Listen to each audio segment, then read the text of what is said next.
तुम्ही भिकाऱ्यांना भीक देत असाल तर सावध व्हा. होय, कारण तुम्ही भीक द्याल तर थेट तुम्हाला जेलमध्ये जावं लागणार आहे. तुम्हाला हे ऐकून धक्का बसला असेल, मात्र हे खरं आहे. कारण तुम्ही भीक दिली तर तुमच्यावरच गुन्हा दाखल होऊ शकतो आणि आपल्या देशात नव्या वर्षात नवा कायदा लागू केला जाणार आहे.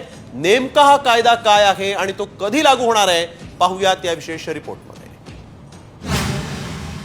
भीक द्याल तर जेलमध्ये जाल.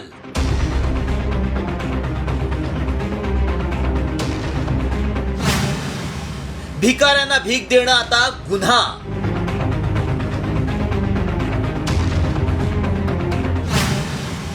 भीक देणाऱ्यांची आता खैर नाही.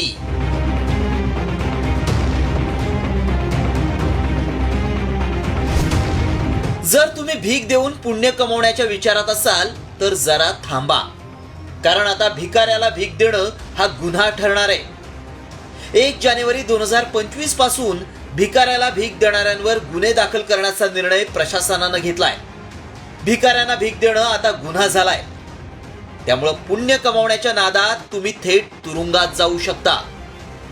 भिकाऱ्यांना भीक देणं गुन्हा का झालाय पाहूया. केंद्रीय सामाजिक न्याय मंत्रालयानं भिकारी मुक्त शहर करण्याची मोहीम हाती घेतली आहे. भीक मागण्याविरोधात जनजागृतीसाठी इंदूरमध्ये मोहिमेला सुरुवात झाली आहे. भीक मागण्यावर बंदी घालण्याचे प्रशासनानं आदेश दिलेत. भीक देताना पकडला गेला तर गुन्हा दाखल होणार आहे.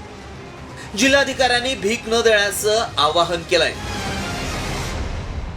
भिकारी मुक्त शहर करण्यासाठी हा निर्णय घेण्यात आला असून या मोहिमेदरम्यान अनेक धक्कादायक खुलासे झालेत. यावेळी अनेक भिकाऱ्यांची पक्की घरं आहेत. काहींची मुलं बँकेत काम करतात, तर काही भिकाऱ्यांनी व्याजानं पैसे दिल्याचा खुलासा प्रकल्प अधिकाऱ्यांनी केलाय. या मोहिमेची अंमलबजावणी करताना 30 ते 40 भिकाऱ्यांची सुटका केल्याचं देखील सांगितलंय. ख़ास तौर पर कोई बच्चा अगर भीख मांग रहा है या किसी भी सामान की बिक्री कर रहा है, तो अगर हम लोग उससे कोई सामान खरीद रहे हैं या उसको भीख दे रहे हैं तो ये कानूनन अपराध की श्रेणी में आता है. ऐसे भीख देने वालों के खिलाफ भी हम लोग कार्रवाई करेंगे. और भिक्षावृत्ति में संलग्न जो बच्चों के अलावा दूसरे भी लोग हैं, अगर उनको भिक्षा दी जाती है तो निश्चित रूप से ये भिक्षावृत्ति को प्रमोट करने का कार्य है. तो ऐसे व्यक्तियों के विरुद्ध भी अब कार्रवाई हमारी चालू होगी. इससे संबंधित साइनेजेस हम लोग लगाने वाले हैं. मध्य प्रदेशात हा निर्णय झालाय. नवीन वर्षापासून तिथं या निर्णयाची अंमलबजावणी होणार आहे.